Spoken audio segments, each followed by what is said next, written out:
Hi, welcome to our channel where we share the most intriguing stories. They say building your own house is a dream, but for me, it became a nightmare. Just as I tightened the last porch bolt, a clipboard-wielding HOA president declared war. My land, my rules. Not if they had their way. What followed was a battle of grit, corruption, and a fight for freedom.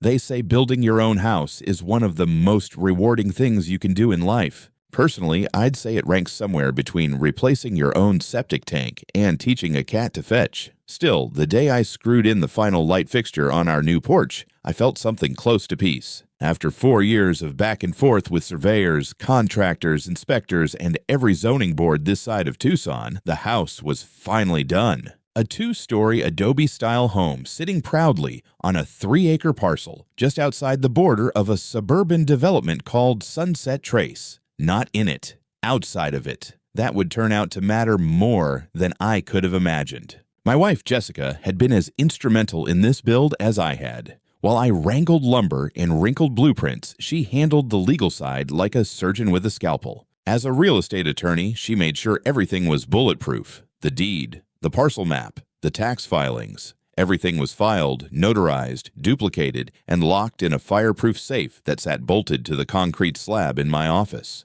I didn't think we'd ever need to pull those documents out again. That was before the HOA came sniffing. The housewarming happened on a breezy Saturday evening. A few curious neighbors wandered over with bottles of wine and baked goods. Nice folks for the most part, polite small talk, standard questions. What do you do? How long did the build take? How many bathrooms? Then came her. She crossed the gravel in white capris and pearl earrings, clipboard in hand like she'd just walked out of a PTA committee meeting. "I'm Marjorie Drake," she said, not offering a handshake. "I'm the president of the Sunset Trace Homeowners Association. Welcome to the community." I smiled. "Thanks, but we're not technically in Sunset Trace. Our parcel was never part of the subdivision." She gave me a tight-lipped smile, the kind dentists give before telling you you'll need a root canal. "Well, that's funny. From where I stand, you're right next to our eastern greenbelt. I imagine you'll want to cooperate with community expectations." I exchanged a glance with Jessica, who had stepped out with 2 lemonades. "We're all for being good neighbors," Jess said. "But this land was purchased from a private owner, not the developer. It's not governed by HOA rules." Marjorie hummed and jotted something down on her clipboard. "We'll see about that," she said sweetly, and walked off like she'd just claimed the property by divine right. I laughed it off. Everyone knows HOAs are a little nosy, a little power-hungry. I figured she'd send us a welcome brochure and eventually get bored. I was wrong. The first letter arrived a week later, printed on thick paper with an embossed seal that looked like it belonged on a medieval decree. It accused us of violating architectural guidelines. Apparently, the porch beams were visually incongruent with neighborhood standards. Jessica scanned it and snorted. "This isn't even enforceable," she said. "They have no jurisdiction over us." I dictated a polite but firm response and had Jessica send it on official letterhead, attached with a copy of our land exemption and a big fat underline under the words, "This parcel is not subject to HOA governance." I thought that would be the end of it. 2 days later, I caught a silver Lexus idling by our driveway. Marjorie again. She had a tape measure in one hand and a tablet in the other. When she saw me approaching, she started pacing out on the front path and mumbling numbers. "Need help with something?" I asked, folding my arms. She looked up like I'd interrupted her mid-sermon. "I'm verifying the setback clearance. Your porch appears to extend beyond the allowable threshold." I raised an eyebrow. "Allowable by who?" "The HOA," she said sharply, as if I were dense. "We have visual harmony codes. Your porch disrupts the aesthetic flow." I chuckled. "Ma'am, this land was surveyed independently. Your aesthetic flow stops at that post over there. I suggest you stop trespassing." She gave me the smile of a woman who'd already decided you were guilty of something. "We'll see what the city says." That night, Jess and I rechecked every document, the boundary markers, the recorded survey, the exemption clause from the original developer plat. Everything checked out. Still, I couldn't shake the feeling we were being watched. The next morning, a notice was duct taped to our mailbox. "Final warning. Failure to comply with HOA structural standards may result in enforcement action. No signature, no contact number. Just the seal again, pressed like it came from a damn embassy." I stood in the driveway staring at the paper, the early Arizona sun already heating the gravel under my boots. Something about the tone of it stuck in my throat. This wasn't just passive-aggressive HOA pettiness. This felt like a warning shot. We weren't even technically members, but it was clear. Marjorie Drake had decided we were on her map, whether we liked it or not. I came back from a supply run that afternoon with a truck bed full of lumber, pipe fittings, and about 4 dozen roofing screws that I didn't actually need, but bought anyway. Habit from construction work. As I turned off the county road onto our gravel driveway, I spotted something that made my stomach tighten. There were people on my land. 3 of them, all in reflective vests, standing in the middle of the eastern edge of our lot with what looked like surveying equipment. 2 were fiddling with a theodolite, adjusting it like they had every right in the world to be there. The 3rd, standing a few feet behind them with his hands on his belt, was wearing a Pima County Sheriff's Office uniform. I stopped the truck, killed the engine, and got out. "Excuse me," I called, already feeling the heat rise in my throat. "Can I ask what the hell you're doing on private property?" The deputy turned toward me. He was tall, probably late 40s, with mirrored sunglasses and the kind of square jaw that suggested he played high school football and never emotionally moved on. His badge read, Carver. "Sir," he said, walking toward me, "we've had a report of unauthorized construction on HOA-regulated land. These gentlemen are verifying the property boundaries." I blinked. HOA-regulated? You've got to be kidding me. Behind him, I saw a 4th figure approaching from the sidewalk in her usual summer pastel blazer and smug sense of superiority. Marjorie Drake, clipboard in one hand, big sunglasses on like she was shielding herself from the truth. "I told you he'd show up," she said sweetly to Carver. "This is Mr. Milner. He's been occupying HOA property for months under false pretenses." My jaw clenched so tight it clicked. "This is my land," I said slowly. "Bought legally, surveyed, documented, taxed. You don't have any right to be here, and neither do they." Marjorie stepped forward like she was about to bless me with her divine judgment. "Mr. Milner, your structure extends over the newly adjusted HOA boundary line. As of 2 weeks ago, our updated geographic overlays were accepted by the Sunset Trace Zoning Committee. You are, at this moment, standing on land designated for communal use." "That's a lie," I snapped. Deputy Carver raised a hand. "Sir, I need you to calm down." I took a breath through my nose. "Fine, let's calm down. Let's all look at my deed and my tax records and my boundary survey filed with the county." "We already have updated records," Carver said flatly. "They show a conflict. Until that's resolved, we have authority to enforce trespassing ordinances." "Trespassing? I live here." Marjorie gave a tiny shake of her head. "We'll need to resolve this formally. In the meantime, I'm not moving a damn inch." Carver looked at his partner who had just emerged from their cruiser. "Cuff him." "What?" I stared in disbelief. "You're being detained," Carver said, voice cool and practiced.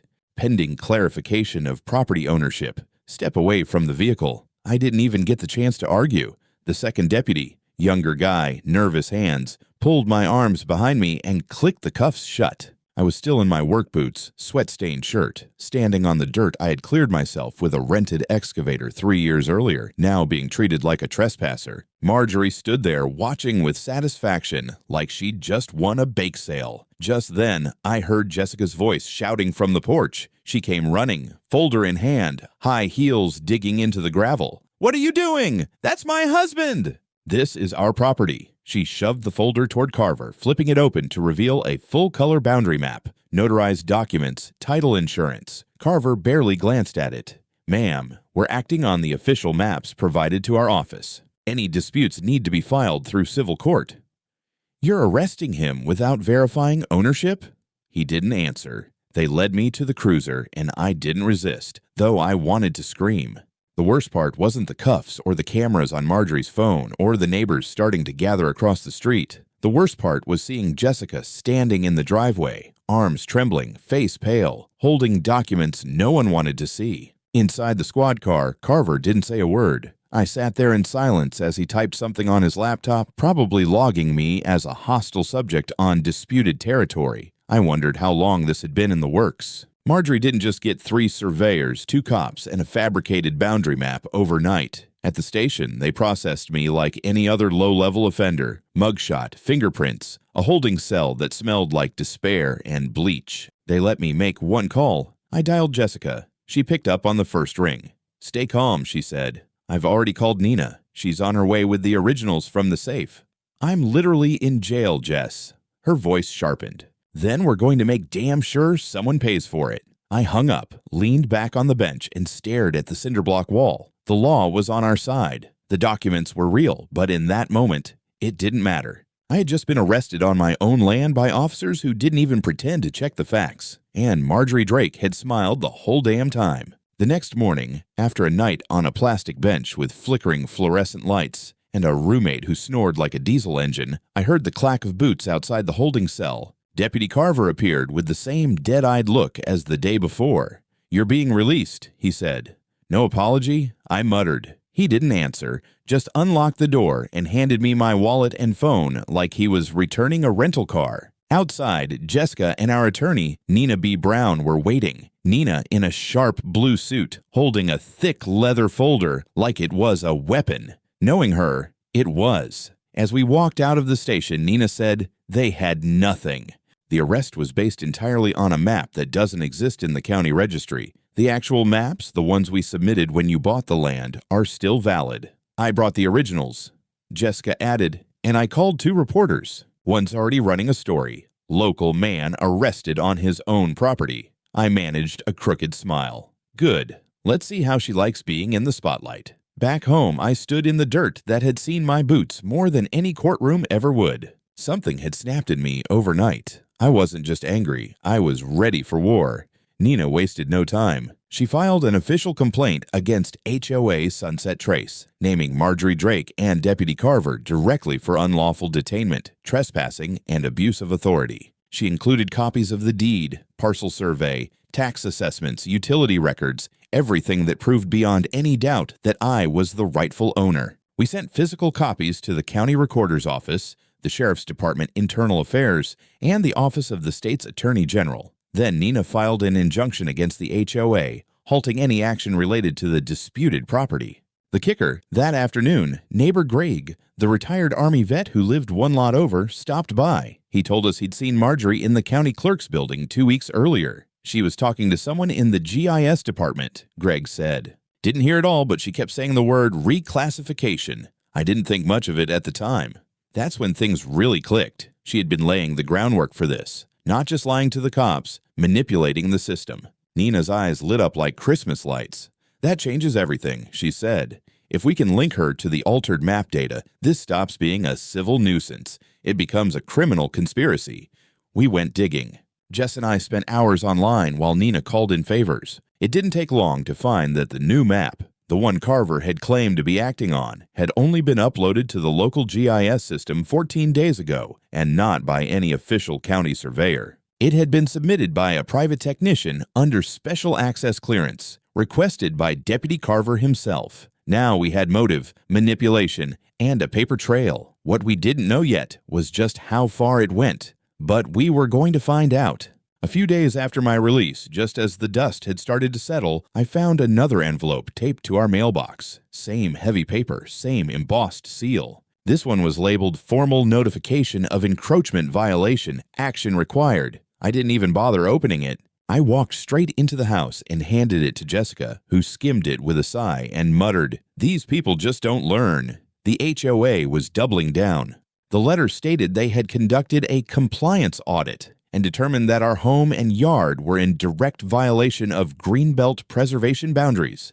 It warned of imminent enforcement action, as if they were some sort of paramilitary branch of landscape designers. Jessica called Nina, who had just gotten off the phone with the county's property department. Turns out, no such Greenbelt designation had ever been submitted, let alone approved, for our area. It was all fiction. Again. But the fiction was getting more elaborate. Later that evening, we got a knock at the door. Greg was back, this time with a manila folder. Inside were printed screenshots and documents he'd found online and through an old friend in the zoning department. At the top of the stack, a land use proposal filed by a company called Sunrise Civic Design, LLC. Proposed project, Sunset Trace Community Garden and Wellness Trail. Location, our property. And the kicker? The proposal had been submitted 1 week before my arrest. "This was already planned," Nina said, staring at the date. "She never thought you'd resist. It didn't take long to trace the company. The LLC was registered to Donovan Drake, Marjorie's cousin, a private land use technician, the same one who had updated the boundary map in the GIS system.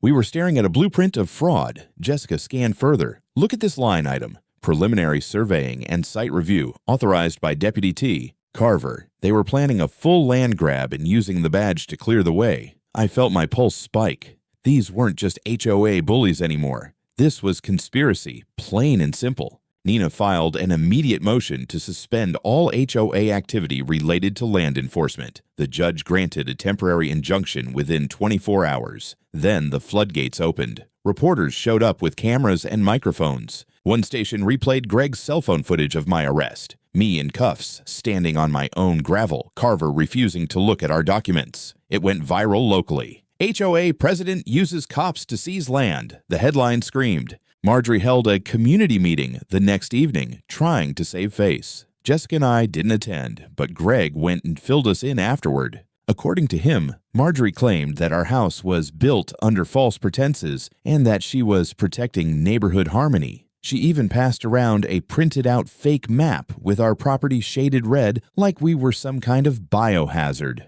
But this time, people weren't nodding, they were whispering. A few even left mid-meeting. The tide was turning. Greg wasn't the only neighbor coming around either. An elderly couple from 3 houses down stopped by the next day with a fruit basket and a quiet confession. They tried to fine us for having solar panels. We refused, and they threatened a lien. Jessica took down their statement. Nina started compiling them all. The deeper we dug, the more we found. 15% of the HOA's land enforcement records over the last 2 years had no proper authorization. Marjorie hadn't just targeted us. She'd built an entire structure of control based on intimidation, fake paperwork, and complicit enforcement. And now, it was all starting to fall apart. By the end of the week, my face had been on local news 3 times. Not that I wanted it there. I didn't build a home in the desert to become a celebrity. But every anchor seemed to love the phrase, "man arrested on his own land." That kind of headline writes itself. But this wasn't about headlines anymore. It was time to strike back. Nina filed our civil lawsuit on Monday morning. A full stack of allegations laid out with surgical precision. Defendants, HOA Sunset Trace as an entity, Marjorie Drake as an individual, and Deputy Thomas Carver for his role in the arrest. Charges included unlawful detention, abuse of authority, attempted property seizure, and conspiracy to defraud. Within 48 hours, the court responded with a notice of preliminary hearing. Fast. Unusually fast. Nina smirked when she saw the docket schedule. Someone upstairs wants this resolved in daylight. We weren't the only ones making moves. The county commission launched an inquiry into the HOA after Nina's complaint and several supporting statements from neighbors. A few even submitted their own affidavits. Turns out, we weren't alone. 3 other homeowners had been fined, threatened, or harassed into voluntarily signing over minor strips of land for vague community projects. None of it legally binding. None of it reported properly. It was a pattern, and patterns are evidence. Jessica, meanwhile, was coordinating our documentation like a general at war. Every deed, every permit, every email from the day we first bought the land to now, she had it all printed, tagged, and indexed.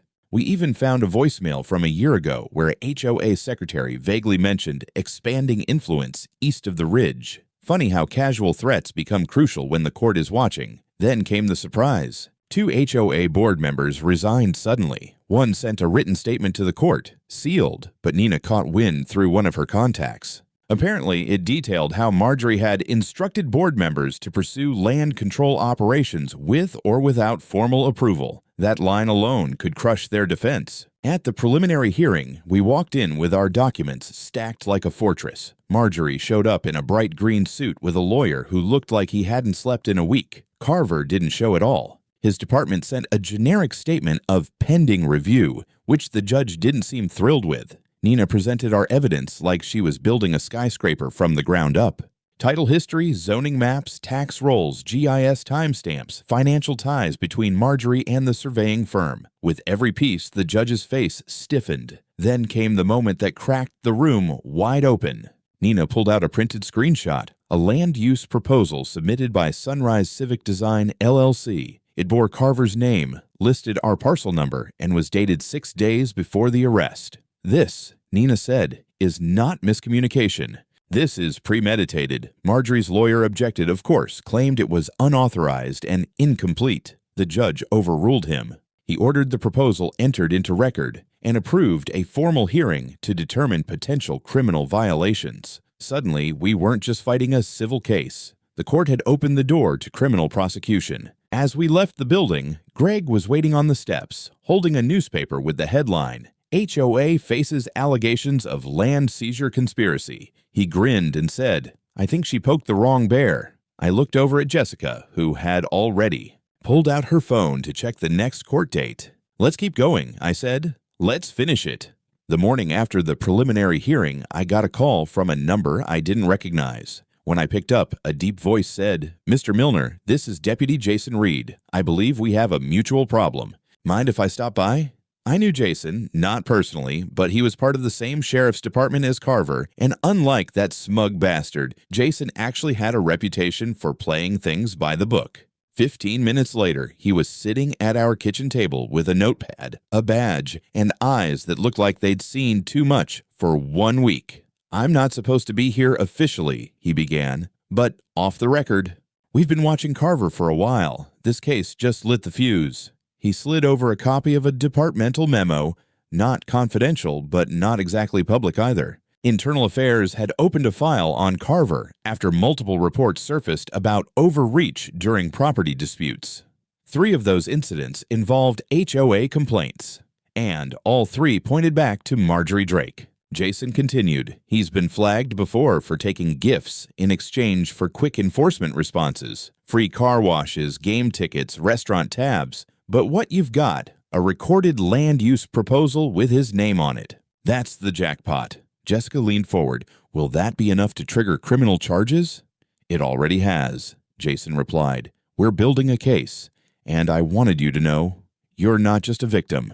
You're a key witness." Later that day, Nina called with even bigger news. A county judge had authorized a subpoena for Carver's financial records. The results? Payments made to his wife's account from Sunrise Civic Design LLC. Reimbursements labeled as consulting fees, totaling over $35,000 in the past 6 months. It wasn't just unethical, it was prosecutable. 2 days later, Internal Affairs made their move. Carver was pulled from active duty pending investigation. By sunset, news outlets were running a new headline, "Sheriff's Deputy Suspended Amid Land Grab Probe."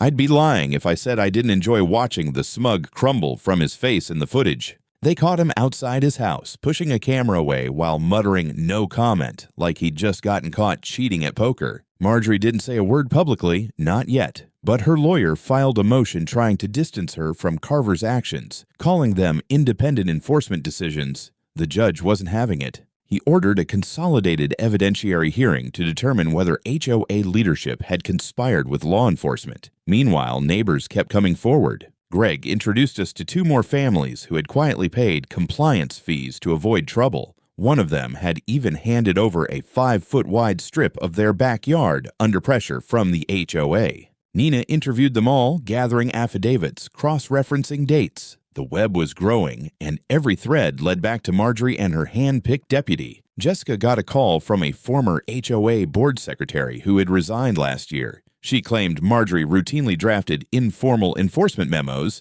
and sent them to Carver's personal email, bypassing official channels. She even forwarded us one. Subject line, "Urgent property realignment, Milner." With mounting evidence, the DA's office finally stepped in. A formal investigation into Marjorie Drake and Thomas Carver was launched for conspiracy, corruption, and attempted unlawful seizure of private property. We weren't celebrating yet, but we could feel the walls closing in. The courthouse was packed. People from our neighborhood, people I'd barely spoken to before, sat on the benches whispering to each other, flipping through copies of the local paper. Some looked angry, some looked embarrassed. But all of them were there for one reason, to watch the storm finally hit. It was the day of the evidentiary hearing, the moment we'd been building toward. Nina stood at the plaintiff's table, calm and razor-sharp, with 3 full boxes of labeled documents beside her. I sat next to her, suit pressed, hands steady. Jessica sat behind us with Greg and 2 of the other neighbors who had filed affidavits. Across the aisle, Marjorie sat like she was waiting for a manicure appointment. Cool. composed, and wearing a suit so loud it practically screamed, "I'm innocent."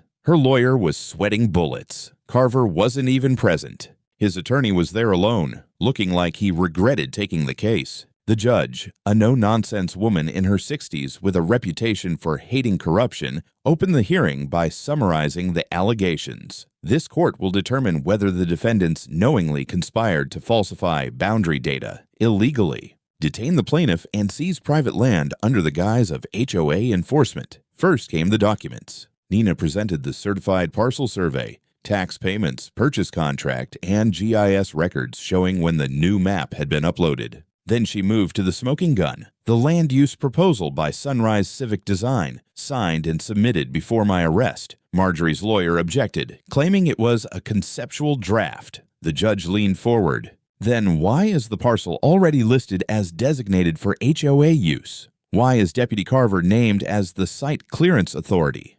No answer. Then came the financial records. Payments from Sunrise Civic Design to Carver's household, receipts showing Marjorie billed those payments as consulting support through HOA expense reports. It wasn't just dirty, it was deliberate. And then, finally, Nina called her surprise witness, a clerk from the GIS department who testified that Marjorie herself had requested emergency access to override public boundary data in the system, a request that should have required a hearing and vote.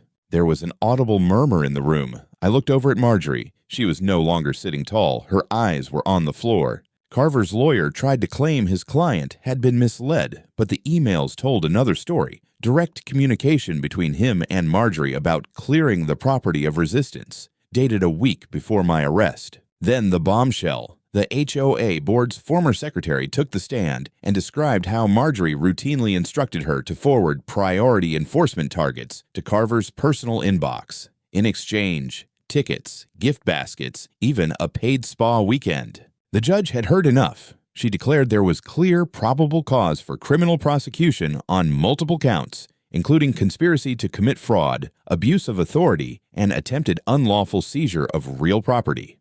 This court finds that the actions of the defendants went far beyond administrative error. They constituted a coordinated effort to deprive a citizen of lawful property through deception and misuse of power, she said. I am referring this case to the district attorney for immediate criminal action. Marjorie's lawyer requested a recess. Denied. Carver's defense tried to shift blame.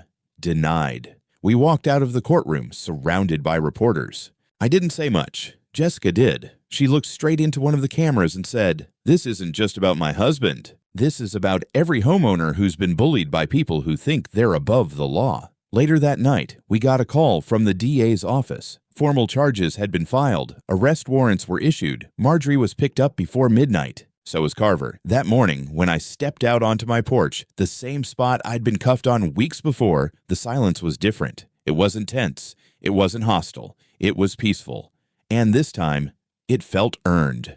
3 months later, the headlines had changed. No longer was it, "Local man arrested on his own property." Now it was, HOA president sentenced to 18 years for fraud, land theft, and corruption. Sheriff's Deputy Carver convicted of conspiracy, stripped of badge. It had taken a grand jury only. 6 days to return indictments. The criminal trial had been swift, not because the system moved quickly, it usually didn't, but because the evidence was overwhelming. The forged maps, the bribery trail, the internal emails, the list of victims. It painted a picture even Marjorie couldn't talk her way out of. She tried, of course. Claimed she'd been misled by Carver, pressured by developers, even feigned confusion during cross-examination. But when the DA played audio from a voicemail, she left one of the board members. "We'll move that bastard out if we have to drag him out." The jury didn't need to hear anything else. The judge didn't go easy.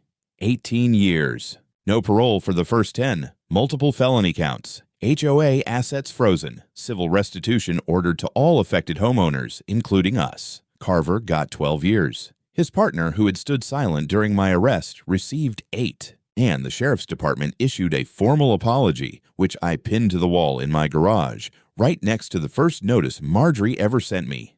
The Sunset Trace HA dissolved. A special oversight committee took over to unwind the mess they'd left behind. Several of their so-called enforcement policies were declared illegal under Arizona civil law. The community, once terrified of Marjorie's clipboard and glares, now held elections for a new voluntary neighborhood association, stripped of any legal authority. As for us, we didn't just move on, we built forward. Jessica and I decided to create something lasting from the whole mess. We launched the Desert Rights Foundation, a nonprofit dedicated to helping homeowners fight back against unlawful HOA pressure. Nina joined as legal counsel. Greg volunteered to run outreach.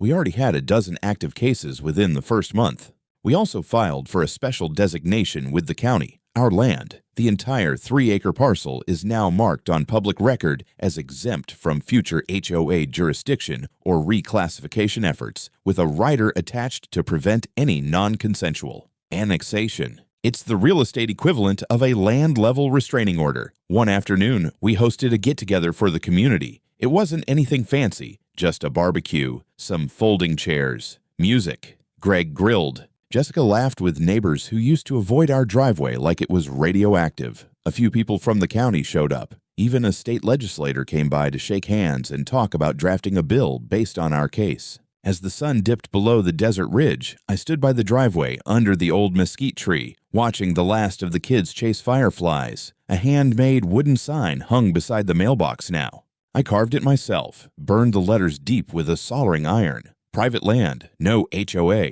no trespassing, no exceptions. And just below it, here begins America. I guess that's what it was really about all along. Not just property lines, but the right to draw your own.